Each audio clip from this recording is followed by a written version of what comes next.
गुरु जी हुण तैनू कौन पछाणे, हुण तैनू कौन पछाणे गुरु जी हुण तैनू कौन पछाणे।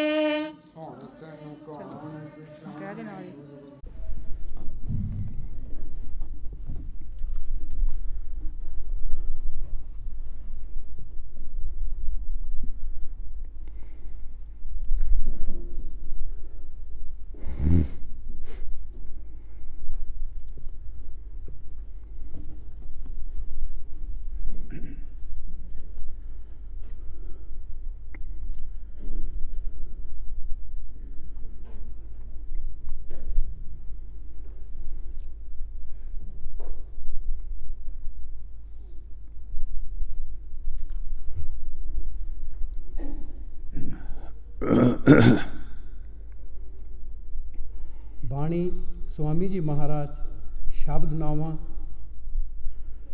ਤੋਨ ਸੁਨ ਕਰ ਮਨ ਸਮਝਾਈ,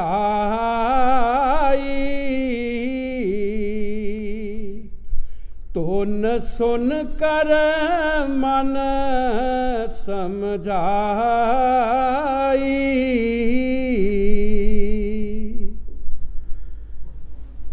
ਇਹ ਬਾਣੀ स्वामी जी महाराज दी है। हजूर स्वामी जी महाराज मन दे समझाण वास्ते फरमा रहे है। असी मन नूं समझाण वास्ते कई यतन करते हैं, तपस्या भी करते हैं, दान पुण्य करते हैं, इशनान करते हैं, लेकिन मन समझदा नहीं। ये सारिया मन दियाँ खुराकां ने। स्वामी जी महाराज फरमा रहे है, अगर तेरा मन समझेगा, तेरे अंदर वो शब्द आ रहा है जिसनों मुसलमान बांगे शमानी कहते हैं, और बाणी विच नाम शब्द किया गया, वेदां शास्त्रां विच उदगीत करके फरमाउंदे है। स्वामी जी महाराज उसका नाम धुन रखे, वो तेरे अंदर आ रही है और 24 घंटे आ रही है। ਉਹਦੇ ਵਿੱਚ लज्जत स्वाद इतना है कि जो दुनिया ਦੇ ਵਿੱਚ किसी भी चीज़ ਵਿੱਚ नहीं है। कई बार अगे भी दसिया है कि बाबे फरीद ने फरमाया है, खंड शक्कर नापत माखियो माझा दुध, ये सबो वस्तु मिठियाँ पर रब ना पूजन तुद। है मालक, तेरे नाम दे बराबर कोई भी चीज़ मिठी नहीं है। ये दुनिया दे विच मिठियाँ चीज़ां ने, मगर नाम दे नाल कोई मुकाबला नहीं कर सकती। उस धुन उस शब्द दे विच इतनी लज्जत, इतना स्वाद है, इतना सुख है, खुशी है कि जिहड़ी दुनिया विच कोई भी खुशी नहीं ऐसी। और साडा मन जिहड़ा ये लज्जतां दा भुखा है, इसनूं स्वाद चाहिदा है। हजूर कई बार फरमाउंदे हुंदे जिसनूं घर विच रोटी मिल जाए उन्होंने बाहर जाने की की लोड़ है। जदों मन नूं अंदरों स्वाद मिल जाता है, फिर ये नसदा भजदा नहीं, फिर ये बाहरले स्वादां 'च नहीं जा सकता। ओ रस आवत ए रस जावत। जदों वो रस आया, दुनिया के रस सारे भुल गए, दुनिया की ऐशो अशरत सारी भुल गई। ओ रस आवा ये रस मोल ना पावा। जदों दुनिया के रस जिहड़े है वो असली शब्द का रस आउंदा है, दुनिया के रस जिहड़े है इन्हां दे विच कोई स्वाद नहीं, कोई ऐशो अशरत नहीं, कोई खुशी नहीं, ते ना ही साधु उन्हां स्वादां दे विच फिर फसदे हैगे। ਇਹ ਮਨ ਪਿੰਗਲ ਪਿਆ ਪੀ ਹਰੀ ਨਾਮ ਪਾਰਾ। ਇਹ ਮਨ ਜਿਹੜਾ ਛਲਾਂਗਾ ਮਾਰਦਾ ਫਿਰਦਾ ਏ, ਨੱਸਦਾ ਭੱਜਦਾ ਫਿਰਦਾ ਏ, ਜਦੋਂ ਅੰਦਰੋਂ ਸ਼ਬਦ ਦਾ ਰਸ ਆਉਂਦਾ ਏ ਇਹ ਵੀ ਪਿੰਗਲਾ ਹੋ ਜਾਂਦਾ। ਇਹਦੇ ਹੱਥ ਪੈਰ ਜੁੜ ਜਾਂਦੇ ਹੈ। ਜਿਸ ਤਰ੍ਹਾਂ ਕਿਸੇ ਬੰਦੇ ਨੂੰ ਪਾਰਾ ਦੇ ਦਿਓ, ਉਹਦੇ ਹੱਥ ਪੈਰ ਜਿਹੜੇ ਹੈ ਉਹ ਬੇਕਾਰ ਹੋ ਜਾਂਦੇ ਹੈ। ਇਸ ਤਰ੍ਹਾਂ ਮਨ ਵੀ ਜਿਹੜਾ ਸਵਾਮੀ ਜੀ ਮਹਾਰਾਜ ਫਰਮਾਉਂਦੇ ਹੈ, ਤੁਸੀਂ ਕਰੋੜਾਂ ਯਤਨ ਕਰ ਲਓ, ਤੁਸੀਂ ਤਪੱਸਿਆ ਕਰ ਲਓ, ਜਲ ਸਿੰਜੇ ਕਰ ਲਓ, ਯੋਗ ਅਭਿਆਸ ਕਰ ਲਓ, ਔਰ ਜਗ ਮੋਸ਼ੇ ਕਰ ਲਓ, ਜੋ ਮਰਜ਼ੀ ਤੁਹਾਡੀ ਕਰ ਲਓ, ਲੇਕਿਨ ਮਨ ਨਹੀਂ ਸਮਝੇਗਾ। ਇਹਦੀਆਂ ਇਹ ਖੁਰਾਕਾਂ ਨੇ। ਮਨ ਕਦ ਸਮਝੇਗਾ? ਜਦ ਇਸ ਨੂੰ ਅੰਦਰੋਂ ਸਵਾਦ ਮਿਲੇਗਾ। ਬੜੇ ਬੜੇ ਯੋਗੀਸ਼ਰ ਸਾਧੂ ਤਪੱਸਿਆ ਕਰਕੇ ਇਸ ਮਨ ਨੇ ਫੇਰ ਸਵਾਦਾਂ 'ਚ ਪਾ ਦਿੱਤੇ। ਇਸ ਨੇ ਫੇਰ ਉਹਨਾਂ ਸਵਾਦਾਂ ਦੇ ਵਿੱਚ ਹੀ ਉਹਨਾਂ ਨੂੰ ਘੇਰ ਲਿਆ ਔਰ ਮਾਰੇ ਗਏ। ਜ਼ਿੰਦਗੀ ਤਬਾਹ ਹੋ ਗਈ। ਅੱਗੇ ਵੀ ਕਈ ਵਾਰ ਦੱਸਿਆ 88,000 ਵਰਸ ਰਿਸ਼ੀ ਨੇ ਤਪੱਸਿਆ ਕੀਤੀ। ਇੱਕੋ ਹੀ ਸਵਾਦ ਦੇ ਵਿੱਚ ਜਦ ਅੰਦਰ ਉਹ ਕਿਰਨ ਆਈ, 88,000 ਵਰਸ ਦੀ ਤਪੱਸਿਆ ਬਰਬਾਦ ਹੋ ਗਈ। ਸੰਤ ਮਤ ਜਿਹੜਾ ਹੈ, ਜਿਹੜੇ ਸ਼ਬਦ ਵਿਆਸੀ ਮਹਾਂਪੁਰਖ ਨੇ, ਉਹਨਾਂ ਦਾ ਕੀ ਪ੍ਰਚਾਰ ਅਤੇ ਕੀ ਸਿੱਖਿਆ ਹੁੰਦੀ ਹੈ ਕਿ ਭਾਈ ਆਪਣੀਆਂ ਪ੍ਰਕਿਰਤੀਆਂ ਨੂੰ ਬੰਦ ਕਰ, ਇਹਨਾਂ ਖਾਸ਼ਾਂ ਨੂੰ ਖਤਮ ਕਰ। ਇਹ ਖਾਸ਼ਾਂ ਸਾਨੂੰ ਵਾਪਸ ਲੈ ਕੇ ਆਉਂਦੀਆਂ ਨੇ। ਕੋਈ ਵੀ ਸਾਡੇ ਵਿੱਚ ਖਾਸ਼ ਰਹੇਗੀ, ਸਾਨੂੰ ਅੰਤ ਸਮੇਂ ਵੀ ਉਹ ਸਤਾਏਗੀ।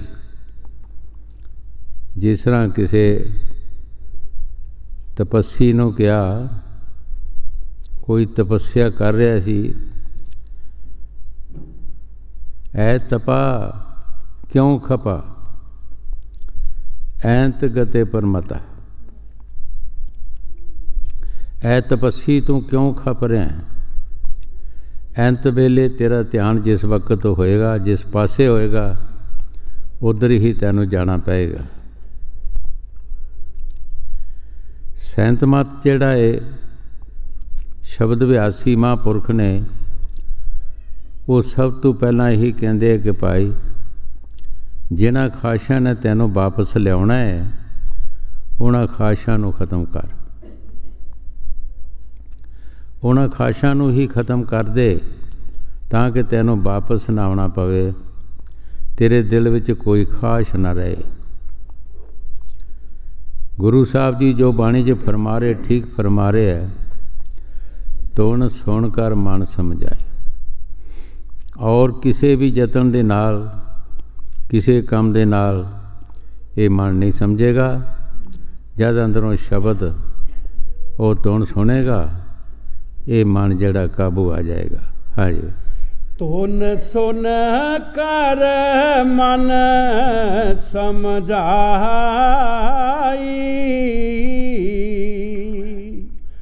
ਕੋਟ ਯਤਨ ਸੇ ਇਹ ਨਹੀਂ ਮਾਨੇ। ਧੁਨ ਸੁਨ ਕਰ ਮਨ ਸਮਝਾਈ। ਗੁਰੂ ਸਾਹਿਬ ਜੀ ਬੜੇ ਪਿਆਰ ਦੇ ਨਾਲ ਫਰਮਾ ਰਹੇ ਹੈ, ਕਰੋੜਾਂ ਯਤਨ ਤੁਸੀਂ ਕਰ ਲਓ, ਇਹ ਮਨ ਨਹੀਂ ਸਮਝੇਗਾ। ਮਨ ਦੇ ਸਮਝਾਉਣ ਵਾਸਤੇ ਸਿਰਫ ਇੱਕ ਸ਼ਬਦ, ਔਰ ਸੰਤਾਂ ਮਹਾਂਪੁਰਖਾਂ ਨੇ ਦਿਨ ਰਾਤ ਸ਼ਬਦ ਦੀ ਕਮਾਈ ਕੀਤੀ। ਕਿਸ ਵਾਸਤੇ? ਇਸ ਮਨ ਨੂੰ ਸਮਝਾਉਣ ਵਾਸਤੇ। ਮਨ ਹੀ ਸਾਡਾ ਅਫਸਰ ਬਣਿਆ ਹੈ, ਮਾਲਕ ਬਣਿਆ ਹੈ, ਅਸੀਂ ਇਹਦੇ ਮੁਜ਼ਾਰੇ ਬਣੇ। ਪਰ ਸੰਤ ਕਹਿੰਦੇ ਆ ਤੂੰ ਸ਼ਬਦ ਦੀ ਕਮਾਈ ਕਰ, ਇਸ ਮਨ ਨੂੰ ਮੁਜ਼ਾਰਾ ਬਣਾ ਲੈ, ਤੂੰ ਮਾਲਕ ਬਣ ਜਾ। ਇੱਕ ਇਸਤਰੀ ਭਾਵ ਵਿੱਚ ਇੱਕ ਸ਼ਬਦ ਨੇ ਫਰਮਾਇਆ, ਮਹਾਂਪੁਰਖਾਂ ਨੇ ਇੱਕ ਸ਼ਬਦ, ਮਰ ਵੇ ਖਸਮਾਂ ਮਰ, ਤੇਰੇ ਮਰਿਆਂ ਬਸਦਾ ਘਰ। ਇਹ ਸਾਡਾ ਖਸਮ ਬਣਿਆ ਹੈ ਮਨ। ਇਸ ਨੂੰ ਮਾਰਨ ਵਾਸਤੇ ਹੋਰ ਕੋਈ ਵੀ ਯਤਨ ਨਹੀਂ। ਬੜੇ ਬੜੇ ਯਤਨ ਸਾਧੂਆਂ ਨੇ ਕੀਤੇ ਹੈ, ਤਪੱਸਿਆ ਕੀਤੀਆਂ, ਤੀਰਥ ਯਾਤਰਾ ਕੀਤੇ ਹੈ, ਔਰ ਵੀ ਯੋਗ ਅਭਿਆਸ ਕਈ ਕੁਛ ਕੀਤਾ ਹੈ, ਲੇਕਿਨ ਇਹ ਮਨ ਮਰਿਆ ਨਹੀਂ। ਇਹ ਮਨ ਉਸੇ ਤਰ੍ਹਾਂ ਰਿਹਾ, ਇਹਦੀਆਂ ਖੁਰਾਕਾਂ ਬਣ ਜਾਂਦੀਆਂ ਨੇ। ਸੰਤ ਕਿਸ ਚੀਜ਼ ਦੇ ਨਾਲ ਇਸ ਨੂੰ ਖਤਮ ਕਰਦੇ ਹੈ, ਕਾਬੂ ਕਰਦੇ ਹੈ? ਕਿ ਸ਼ਬਦ ਦੇ ਜ਼ਰੀਏ। ਹਜ਼ੂਰ ਬਾਹਰਲੀ ਮਿਸਾਲ ਦਿੰਦੇ ਹੁੰਦੇ ਸੀ, ਤੁਸੀਂ ਕਿਸੇ ਪਸ਼ੂ ਨੂੰ ਪਕੜਨਾ ਹੈ, ਤੁਸੀਂ ਉਹਦੇ ਮਗਰ ਦੌੜ ਕੇ ਨਹੀਂ ਫੜ ਸਕਦੇ। ਕਿਤਨਾ ਕੁ ਤੁਸੀਂ ਦੌੜੋਗੇ, ਕਿਤਨਾ ਉਹਦੇ ਨਾਲ ਯਤਨ ਕਰੋਗੇ। ਤੁਸੀਂ ਉਹਦੀ ਖੁਰਾਕ ਲਾਓ, ਹਰੇ ਕੋਈ ਪੱਠੇ ਲੈ ਕੇ, ਤੀਲੇ ਲੈ ਕੇ ਉਹਦੇ ਸਾਹਮਣੇ ਕਰੋ, ਅੱਗੇ ਅੱਗੇ ਹੁੰਦੇ ਜਾਓ, ਉਹ ਵੀ ਅੱਗੇ ਵਧਣਾ ਸ਼ੁਰੂ ਹੋ ਜਾਏਗਾ ਉਹਨਾਂ ਦੇ ਖਾਣ ਵਾਸਤੇ। ਜਦ ਉਹ ਮੂੰਹ ਪਾਏਗਾ, ਤੁਸੀਂ ਉਹਨੂੰ ਫੜ ਲਿਓ, ਤੁਹਾਡੇ ਨਜ਼ਦੀਕ ਆਏਗਾ। ਇਹੀ ਤਰੀਕਾ ਹੈ ਸ਼ਬਦ ਦਾ, ਕਿ ਅਸੀਂ ਇਹਨੂੰ ਹੋਰ ਕਿਸੇ ਯਤਨ ਨਾਲ ਫੜ ਨਹੀਂ ਸਕਦੇ। ਅਸੀਂ ਸਿਰਫ ਸ਼ਬਦ ਦੀ ਕਮਾਈ ਕਰੀਏ, ਮਿਹਨਤ ਕਰੀਏ, ਆਸਤੇ ਆਸਤੇ ਇਹ ਮਨ ਜਿਹੜਾ ਜਿਉਂ-ਜਿਉਂ ਲਾਗੇ ਆਏਗਾ, ਉਹ ਸ਼ਬਦ ਦੀ ਕੁੰਡੀ 'ਚ ਫਸ ਜਾਏਗਾ। ਇਹ ਫਿਰ ਕਿਸੇ ਨਸ ਭੱਜ ਨਹੀਂ ਸਕਦਾ। ਇਹ ਮਨ ਪਿੰਗਲ ਪਿਆ ਪੀ ਹਰੀ ਨਾਮ ਪਾਰਾ, ਪਾਰੇ ਦੀ ਤਰ੍ਹਾਂ ਇਸ ਨੂੰ ਲੱਗ ਜਾਏਗਾ। ਜਦ ਸ਼ਬਦ ਨੂੰ ਹਜ਼ੂਰ ਕਈ ਵਾਰ ਫਰਮਾਉਂਦੇ ਹੁੰਦੇ ਇਹ ਕਿ ਛੰਨਾ ਭਰਿਆ ਹੋਵੇ ਸ਼ਹਿਦ ਦਾ, ਔਰ ਜਿਹੜੀਆਂ ਮੱਖੀਆਂ ਕਿਨਾਰੇ 'ਤੇ ਬਹਿੰਦੀਆਂ ਉਹ ਖਾ ਜਾਂਦੀਆਂ ਨੇ, ਉੱਡ ਵੀ ਜਾਂਦੀਆਂ। ਜਿਹੜੀ ਮੱਖੀ ਛੰਨੇ ਦੇ ਵਿੱਚ ਬਹਿੰਦੀ ਹੈ ਉਹ ਨਾ ਖਾ ਸਕਦੀ ਹੈ, ਨਾ ਉੱਡ ਸਕਦੀ। ਇਸ ਮਨ ਦਾ ਜਿਹੜਾ ਚਾਲਾ ਇਹ ਹੈ, ਇਹ ਖਾਣ ਪੈਂਦਾ ਹੈ, ਇਹ ਖਾਣ ਦੀ ਬਜਾਏ ਆਪੇ ਕਾਬੂ ਆ ਜਾਂਦਾ ਹੈ। ਇਹ ਆਪੇ ਕਾਬੂ ਆ ਜਾਂਦਾ ਹੈ, ਪਰ ਸ਼ਬਦ ਦੀ ਕਮਾਈ ਦੀ ਜ਼ਰੂਰਤ ਹੈ, ਉਹਦੇ ਵਿੱਚ ਬੜੀ ਤਾਕਤ ਹੈ। ਹਾਂਜੀ। कोट जतन से नहीं माने,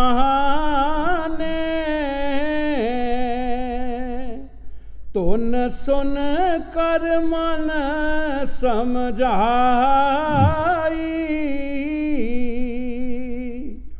जोगी जुगत कमावे अपनी, ज्ञानी ज्ञान कराई। ਹੁਣ ਸਾਨੂੰ ਗੁਰੂ ਸਾਹਿਬ ਜੀ ਦੱਸ ਰਹੇ ਹੈ ਕਿ ਜਿਹੜੇ ਮਨ ਨੂੰ ਕਾਬੂ ਕਰਨ ਵਾਸਤੇ ਜੋਗੀਆਂ ਨੇ ਆਪਣੀਆਂ ਜੁਗਤੀਆਂ ਕੀਤੀਆਂ, ਗਿਆਨੀਆਂ ਨੇ ਬਹੁਤ ਗਿਆਨ ਕੀਤੇ, ਲੇਕਿਨ ਮਨ ਸਮਝਿਆ ਨਹੀਂ।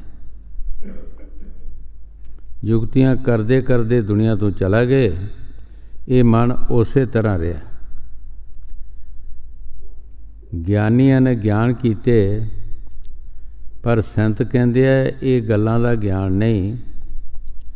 ਗਿਆਨ ਧਿਆਨ ਤੁਨ ਜਾਣੀਏ, ਕਥ ਕਹਾਵੇ ਸੋਏ। ਕਹਿੰਦੇ ਕਿਹੜਾ ਗਿਆਨ ਹੈ? ਉਹ ਤੁਨ ਜਿਹੜੀ, ਉਹ ਸ਼ਬਦ ਜਿਹੜਾ ਹੈ, ਉਹ ਜਦ ਅੰਦਰ ਪ੍ਰਗਟ ਹੁੰਦਾ ਹੈ ਤੇ ਫਿਰ ਉਹ ਗਿਆਨੀ ਬਣਦਾ ਹੈ। ਪਰ ਉਹਦਾ ਜਦ ਪੂਰਾ ਧਿਆਨ ਹੋਏਗਾ, ਪੂਰਾ ਉਸ ਪਾਸੇ ਖਿਆਲ ਹੋਏਗਾ, ਫਿਰ ਉਹ ਸ਼ਬਦ ਪ੍ਰਗਟ ਹੋਏਗਾ। ਹਜ਼ੂਰ ਕਈ ਵਾਰ ਇਹ ਫਰਮਾਉਂਦੇ ਹੁੰਦੇ ਸੀ ਕਿ ਸਾਡੇ ਧਿਆਨ ਵਿੱਚ ਬੜਾ ਫਰਕ ਹੈ। ਜਦੋਂ ਸਾਡਾ ਪੂਰਾ ਧਿਆਨ ਹੋਏਗਾ, ਸਾਡੇ ਅੰਦਰ ਜਿਹੜਾ ਸ਼ਬਦ ਹੈ ਉਹ ਫੌਰਨ ਪ੍ਰਗਟ ਹੋ ਜਾਏਗਾ। ਫਿਰ ਦੇਰੀ ਨਹੀਂ ਲੱਗਦੀ, ਸਿਰਫ ਸਾਡੇ ਧਿਆਨ ਵਿੱਚ ਦੇਰੀ ਹੈ, ਸਾਡਾ ਪੂਰਾ ਧਿਆਨ ਨਹੀਂ, ਮੁਕੰਮਲ ਨਹੀਂ। ਹਾਂਜੀ। जोगी जुगत कमावे अपनी, ज्ञानी ज्ञान कराई। ਗਿਆਨ ਗੱਲਾਂ ਦਾ ਗਿਆਨ ਹੈ, ਪੜ੍ਹ ਲਿਖ ਕੇ ਗਿਆਨ ਹੈ। ਸੰਤਾਂ ਦਾ ਗਿਆਨ ਹੈ ਸ਼ਬਦ। ਹਜ਼ੂਰ ਕਈ ਵਾਰ ਫਰਮਾਉਂਦੇ ਹੁੰਦੇ, ਜਗਜੀਤ ਪੰਡਤ ਬਹੁਤ ਗਿਆਨੀ ਸੀ, ਪੜ੍ਹਿਆ ਲਿਖਿਆ ਸੀ, ਉਸਨੇ ਬਹੁਤ ਸੁਰ ਲੋਕਾਂ ਨੂੰ ਜਿੱਤਿਆ ਆਪਣੇ ਗਿਆਨ ਕਰ ਕਰਕੇ। ਕਬੀਰ ਸਾਹਿਬ ਦੇ ਪਾਸ ਵੀ ਆਏ, ਕਬੀਰ ਸਾਹਿਬ ਨੂੰ ਕਿਹਾ ਕਿ ਇੱਥੇ ਲਿਖ ਦਿਓ, ਕਬੀਰ ਹਾਰਿਆ, ਜਗਜੀਤ ਜਿੱਤਿਆ। ਉਹਨਾਂ ਕਿਹਾ ਮਹਾਰਾਜ ਅਸੀਂ ਅੱਗੇ ਹਾਰੇ ਹਾਂ, ਤੁਸੀਂ ਲਿਖਾ ਲਓ ਜੋ ਲਿਖਾਣਾ ਹੈ। ਜਦ ਉਹ ਆਪਣੀ ਸਫਾ ਦੇ ਵਿੱਚ ਜਾ ਕੇ ਦੱਸੇ ਤੇ ਲਫ਼ਜ਼ ਬਦਲ ਜਾਣ ਕਿ ਜਗਜੀਤ ਹਾਰਿਆ ਔਰ ਕਬੀਰ ਜੀ ਜਿੱਤਿਆ, ਫਿਰ ਉਸ ਨੂੰ ਗੁੱਸਾ ਚੜ੍ਹੇ, ਗੁੱਸੇ ਵਿੱਚ ਫਿਰ ਆਵੇ, ਕਹਿਣਾ ਕੀ ਲਿਖਿਆ ਮਹਾਰਾਜ, ਜੋ ਤੁਸੀਂ ਲਿਖਾਇਆ ਸੋ ਮੈਂ ਲਿਖਿਆ। ਫਿਰ ਲਿਖ ਦਿਓ। ਕਈ ਵਾਰ ਲਿਖਾਇਆ ਔਰ ਜਿੱਤ ਕਬੀਰ ਸਾਹਿਬ ਦੀ ਰਹੀ। ਇੱਕ ਗਿਆਨੀ ਆਪਣੀਆਂ ਕਿਤਾਬਾਂ ਚੁੱਕ ਕੇ ਤੇ ਲੱਦ ਕੇ ਆ ਗਿਆ ਕਬੀਰ ਸਾਹਿਬ ਦੇ ਪਾਸ ਗਿਆਨ ਕਰਨ ਵਾਸਤੇ।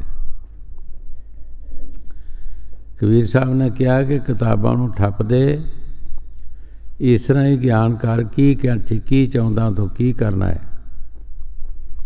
ਇੱਕ ਜੋਗੀ ਆਇਆ ਤਰਸੂਲ ਲੈ ਕੇ, ਤਰਸੂਲ ਨੂੰ ਤਾੜ ਕੇ ਉੱਤੇ ਬੈਠ ਗਿਆ।